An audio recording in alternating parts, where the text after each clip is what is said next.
Salam semua. DAP kini untouchable? Itu dakwaan bekas Menteri Datuk Zaid Ibrahim susulan siasatan polis terhadap Presiden PAS Tan Sri Abdul Hadi Awang. Menurut Zaid, tindakan polis menyiasat kenyataan Hadi di Facebook menimbulkan persoalan tentang sejauh mana kebebasan bersuara masih terjamin dalam politik Malaysia.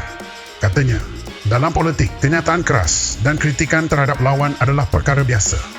Namun, Zaid mempersoalkan mengapa laporan polis perlu dibuat setiap kali sesuatu kenyataan politik tidak disenangi. Lebih keras, Zaid mendakwa DAP pernah mengkritik dan menyerang Tun Dr. Mahathir serta UMNO selama bertahun-tahun tanpa tindakan polis seperti yang berlaku terhadap Hadi. Beliau turut menyifatkan DAP sebagai hipokrit tulen dan mendakwa siasatan terhadap Hadi menunjukkan parti itu kini mempunyai pengaruh politik yang sangat kuat. Sama-sama anda nilaikan. Terima kasih. Marilah mari pergi mengundi, jangan lupa kewajipan pada negara.